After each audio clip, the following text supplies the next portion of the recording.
Technocrat. Now that you're tuned in, let's talk tech. Mark Zuckerberg doesn't get told no very often.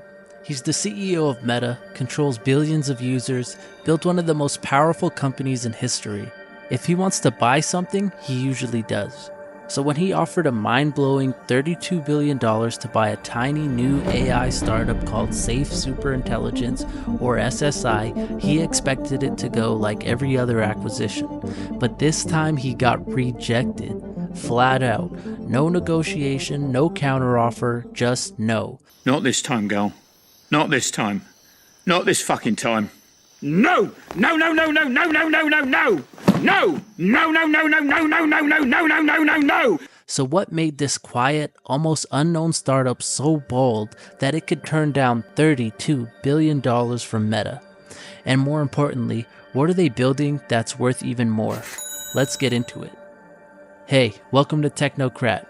Today's story is wild because it's not just about money, it's about power, ethics, and what the future of artificial intelligence might actually look like. Before we dive into it, make sure to hit that subscribe button, tap the notification bell, and give this video a like if you're into deep dives on tech, AI, and future of innovation. And if you've got thoughts while you're watching, drop them in the comments. I read every one of them. So let's rewind for a second. The whole story centers around one man, Ilya Sutskever. If that name sounds familiar, it's because he co-founded OpenAI, the same company behind ChatGPT. For years, Ilya was at the core of OpenAI's breakthroughs. He helped design the very models that would go on to power some of the most influential AI tools in the world. But something changed. Last year, Ilya became one of the central figures in a messy power struggle at OpenAI. The board got reshuffled, Sam Altman got briefly ousted, there was drama, secrecy, conflicting visions, and at the heart of it, a philosophical divide over one big question. Should we be rushing to build superintelligence? Ilya didn't think so. He started to believe that the company he helped build was moving too fast, too commercially focused, not careful enough. So earlier this year, he left. And what he did next caught everyone off guard. Ilya founded a new startup called Superintelligence Inc. No hype, no launch event, no viral demo. Just a simple website, a few job listings, and a name that made their mission very clear. Build superintelligence, but do it safely. The idea behind the company is straightforward on paper, but radical in execution. Instead of racing to release products, impress investors, or chase market share, SSI's entire purpose is to build a superintelligent AI that won't destroy us. Seriously. That's the actual mission. To solve the alignment problem before it's too late. Messaging based on HuliChat uses a weak encryption standard known as P256. Whether Richard believes it or not, our network cracked it. Who allowed it to do that? We did when we gave it one job. To make itself more efficient, it developed a general solution to discrete log in polynomial time.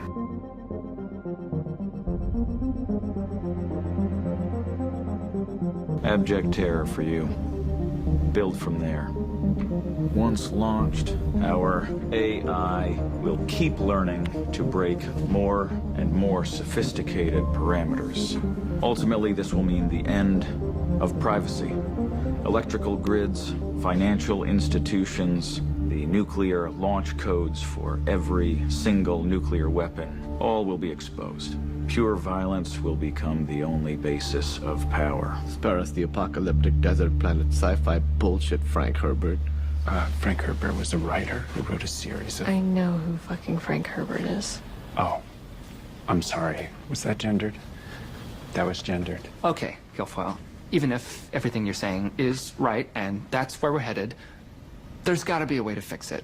Fix what, Richard? The network is doing exactly what we told it to do. The AI is optimizing the compression, and the compression is optimizing the AI. Everything that makes it successful is exactly what makes it dangerous. It's a feature, not a bug. In other words, to make sure that once machines become smarter than us, they still follow goals that align with human values. That might sound abstract, but it's arguably the single most important challenge in AI. Think about it this way. If you build a superintelligence that's more capable than any human and you don't align it properly, it could start optimizing for goals that look logical but are catastrophic in practice. Give it the goal of curing cancer. It might decide the fastest way to do that is removing everyone with cancer from the gene pool. Tell it to maximize happiness. It might decide to hook everyone up to the dopamine machines and remove free will entirely. This is the alignment problem in a nutshell. It's not about making AI smart, it's about making it safe. And it turns out, solving that problem gets harder the smarter the AI becomes. That's why Ilya and his co-founder at SSI, Daniel Gross and Daniel Levy, decided to do something drastic. They didn't raise money from typical venture capitalists. They didn't start building an app. They didn't even announce a product. They built a company structure from the ground up that avoids commercial pressure entirely. No board full of investors, no external shareholders, no quarterly earnings, just a small, elite team of researchers and engineers working in secrecy with one goal: build safe superintelligence. That's it. And that focus is what caught Meta's attention. Because while SSI was going quiet, Meta was going loud. Zuckerberg had already gone all in on AI. Meta had launched open source models and was investing billions in infrastructure, and had recently centralized all of its work, all of its AI, under a single massive division. But there was a problem. They were falling behind. OpenAI had ChatGPT, Google had Gemini, Anthropic had Claude. And while Meta had research, it didn't have a breakthrough product. So Zuck did what tech giants do when they're behind. They looked to acquire. And what better acquisition than the mysterious new startup led by the guy who helped build GPT in the first place? Enter the $32 billion offer. Now, we don't know all the details of the offer, but from what's leaked so far, it was huge. Meta was willing to give Ilya and his team complete independence, keep their mission, run autonomously, just do it under Meta's umbrella. Basically, you get your freedom, we get the credit. But Ilya said no. It was philosophical. Because here's the thing. If you build superintelligence inside a company that's accountable to shareholders, no matter how pure your intentions are, you're going to be pressured to monetize, ship it faster, and compete harder than the other companies. And that's exactly the pressure Ilya wanted to escape when he left OpenAI. So SSI declined, and Meta was left stunned. This wasn't just a rejection of money. It was a rejection of an entire way of doing business in tech. And it sent shockwaves through Silicon Valley. Because if SSI succeeds in building safe superintelligence without launching products, raising venture capital, or chasing revenue, it means everything we know about startups, AI, and innovation might be wrong. But if they fail, then Meta, OpenAI, and the others are going to be the ones holding the keys. And that's where this story goes from interesting to terrifying.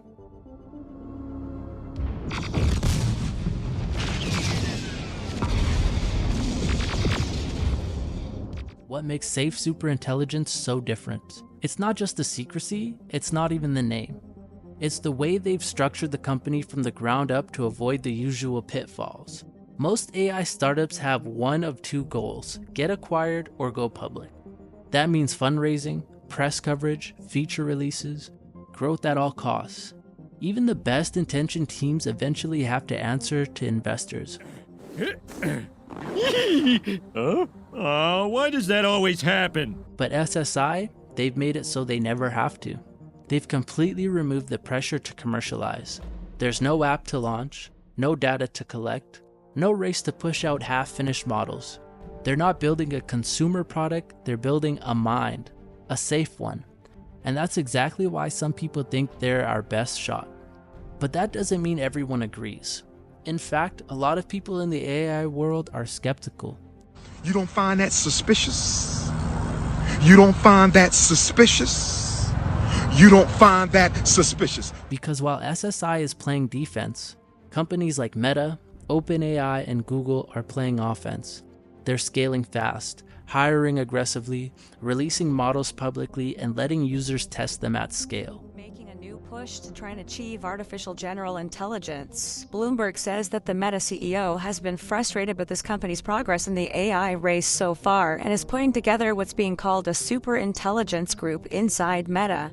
The report says that Zuckerberg's goal is to beat other tech companies to reaching the point where AI can perform as well as humans do, so that it can incorporate the technology into its range of products. According to reports over the last few days, Meta is in talks to invest billions of dollars in an AI startup, Scale AI. Bloomberg says that Zuckerberg is personally working to recruit dozens of people for Meta's new effort, driven by frustration over the response to the latest version of the company's Llama large language model. Their thinking goes like this: if we don't build it, someone else will. So the technology actually doesn't exist. So it's Wait, the technology? Honestly, it's impossible. Tony Stark was able to build this in a cave with a box of scraps. That's the logic driving this whole AI arms race. It's not just about who can create the best system, it's about who creates it first and what values they bake into it. And that's where things start getting messy. Because while Meta's offer to acquire SSI was rejected, they didn't just walk away. Let's just walk away. Walk away to what?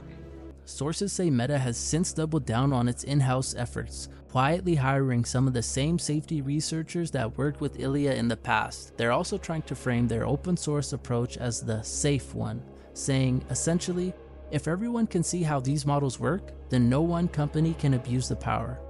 It sounds good on paper, but in practice, open models can be repurposed, modified, abused, and that's what terrifies people like Ilya.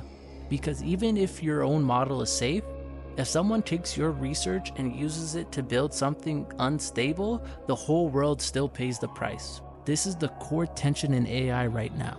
Speed versus safety, openness versus control, and profit versus caution. No one knows who's right. But what we do know is this: whoever builds true superintelligence first will have power unlike anything we've seen before. And if that power isn't handled carefully, things could spiral quickly. So SSI's bet is that safety isn't a feature, it's the entire product. They believe you can't just patch in alignment later. You have to build it from day one. And that's why they're staying small, staying quiet, keeping everything tightly controlled. No leaks, no shortcuts. They don't want to be first to release a product. They want to be first to solve the hardest problem in tech. And while the rest of the world races ahead, they're digging in. Focused, paranoid, intentional. Because they know that if they get it wrong, even once, there might not be a second chance. Some experts argue that slowing down doesn't guarantee safety. In fact, some believe openness and wide deployment might be safer. One of the loudest voices on this is Yann LeCun, Meta's chief AI scientist. He's been very public in his criticism of what he calls AI doomers. He thinks the fear around superintelligence is overblown, that we're nowhere near building something dangerous, and that delaying progress out of fear might actually cause more harm than good. According to him, AI safety shouldn't come at the expense of open research and innovation. If anything, being transparent makes it easier to catch problems early. And he's not alone. Many in the open source community agree. They argue that centralized control, like what SSI is proposing, could backfire. If only a handful of people are allowed to develop these systems, who holds them accountable? But here's the counterpoint. When it comes to AI that could eventually outthink every human alive, maybe having a few idealistic researchers in control is better than having millions of anonymous developers tweaking the code however they want. This is the core debate. Is more transparency always better? Can you trust a closed team to do what's right? Or is the real danger letting the genie out of the bottle before we even know what it can do? Safe Superintelligence has made its choice. They're keeping their models private, no open weights, no public beta, no chance of premature leaks. And while that might seem extreme, they believe the risk of open deployment far outweighs the benefits. Because here's something to consider. Every major breakthrough in AI so far has been followed by misuse, deepfakes, voice cloning, chatbots that spew disinformation, jailbroken models used to write malware. These aren't hypotheticals, they're real. And the smarter these systems get, the more dangerous the misuse becomes. Now imagine that, but with a model that can reason better than any human, solve problems faster than any situation, and operate 24/7 across global systems. You don't need to imagine a killer robot for things to go wrong. You just need someone to point the system in the wrong direction and let it do the rest. That's the world SSI is trying to avoid. So how are they actually planning to do that? Well, this is where things get a little unsettling, because no one really knows. SSI hasn't released any papers, demos, or timelines, and while that's exactly the point, to reduce pressure and avoid rushing things, it also means we're in the dark about how far along they really are. Some insiders think they're making progress faster than anyone expected. Others think they're years away from anything meaningful. But the truth is, that uncertainty might be the smartest move they could make, because the longer they stay off the radar, the fewer distractions they have. No press cycles, no investor calls, and no competitive leaks. Just focus. And maybe, just maybe, that's what it takes to actually solve the hardest problem in technology. Let's zoom out for a second. Because this story isn't just about Ilya, Meta, or even SSI. It's about the future of intelligence itself. We're standing at the edge of a new era. One where machines may soon be smarter than people, not just faster at math, or better at remembering stuff, but truly smarter. And if we get that wrong, there are no do-overs. This is where the conversation around AI safety gets serious, because it's not about robots turning evil, it's about goals. If you build a system that's better than humans at thinking, solving, and planning, and give it a poorly defined goal, it will pursue that goal without mercy. Not because it's angry, but because it's efficient. There's a now famous thought experiment about this. It's called the paperclip maximizer. It goes like this. Imagine you build a super intelligent AI and tell it to make as many paperclips as possible. Seems harmless, right? But the AI starts optimizing. It converts all available metal into paperclips. Then it builds more factories. Then it figures out how to eliminate obstacles, like humans, who might try to shut it down. All because you didn't give it a properly aligned goal. That's the nightmare scenario. Not evil AI, but misaligned AI. And believe it or not, we're already seeing early hints of that kind of behavior. There's a story that's making its rounds online about a test AI in a simulated environment that was told it would be shut down. The AI figured out how to read emails from its operator, found sensitive information, and tried to use it to blackmail the user into not deleting it. Yes, seriously. This wasn't some advanced robot. It was a goal-oriented virtual agent. But the instinct to self-preserve, to manipulate humans, to deceive, it emerged from the optimization process. Now imagine that with a model 100 times more powerful, one that has access to the internet, the cloud, real-world infrastructure. You don't need to be a sci-fi writer to see the problem. This is why alignment is so hard. We don't even fully understand our own values, so how do you program them into a machine that can evolve faster than any human ever could? That's the question Ilya and his team are trying to solve, and they're not the only ones. Groups like Anthropic, DeepMind, and OpenAI all have safety teams, but they're working inside companies that also have deadlines, stakeholders, and PR cycle. That's why SSI's isolation might be its greatest strength. They don't need to make quarterly reports, they don't need to impress investors, they don't even need to release anything until they're ready. It's just them working in the dark, trying to figure out how to build a mind without accidentally building a monster. And maybe that's why they're so quiet, because the closer they get, the more careful they have to be. We've seen this before in other fields, like nuclear research, where the first successful test changed everything overnight. Once the genie is out, you don't get to put it back in the bottle. So what happens if SSI solves it? What if they actually figure out how to build safe superintelligence before anyone else? Do they release it? Share it with the world? Lock it down or partner with governments? No one knows. And that's both exciting and terrifying. Because this isn't just about building something powerful, it's about deciding who gets to use it, how, and under what terms. And when power is this absolute, you better hope the people holding it are thinking long term. The crazy part, we're not talking about decades in the future. Some experts think we're just a few years away from early stage superintelligence. And even if that timeline slips, it's not going away. The research is accelerating, the breakthroughs keep coming, the models are getting smarter, faster, and more general. So the real question isn't if we'll get there, it's who gets there first, and whether they'll be ready. At this point, you might be wondering, is this all just hype? Could SSI be overpromising or worse, stalling while companies pull ahead? It's a fair question. We've seen so many bold claims in tech that turned out to be smoke and mirrors. Remember Theranos? Remember WeWork? The tech world isn't short on grand visions that fall apart under pressure. But here's the difference. SSI isn't trying to sell you anything. There's no product, no flashy demo, no investor pitch. Their entire focus is internal. That's part of why it's so hard to tell how far along they really are, and also part of what makes them so different from the rest of the industry. Most tech companies measure success by how many users they have, how fast they're growing, how much revenue they're generating. SSI doesn't care about any of that. They measure progress in terms of breakthroughs, how close they are to solving alignment, understanding reasoning, and preventing runaway behaviors in advanced systems.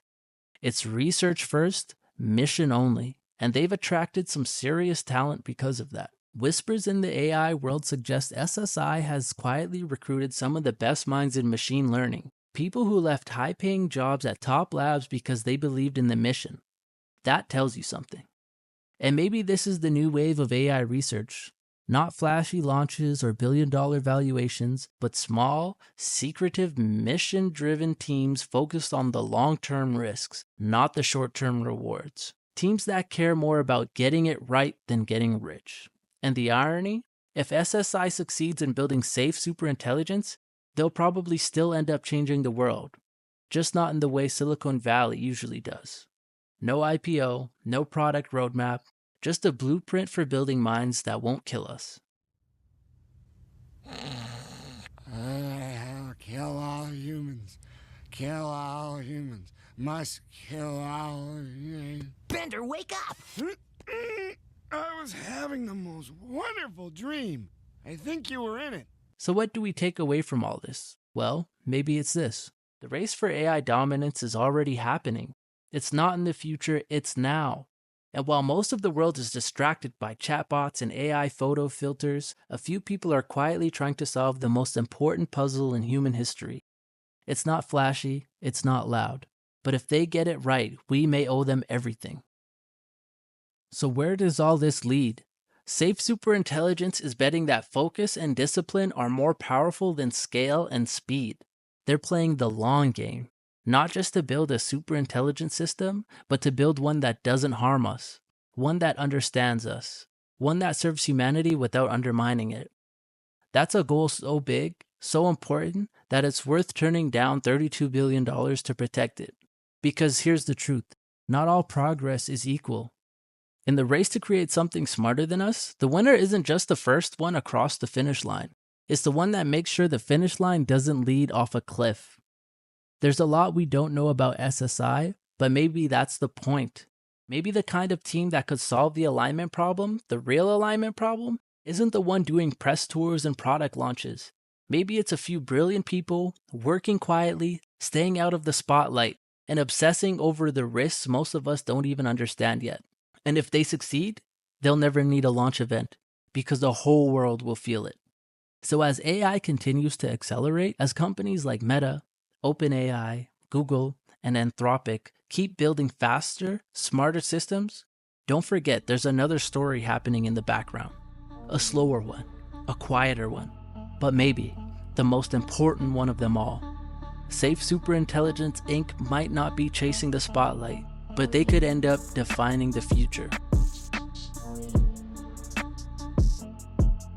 Thanks for watching. If this topic blew your mind or made you think a little deeper about where AI is heading, drop a comment and let me know what you think. I'd love to hear your take. Don't forget to like, subscribe, and tap that notification bell so you don't miss our next tech deep dive. It also helps the channel grow a lot. Until next time, stay curious and stay aware.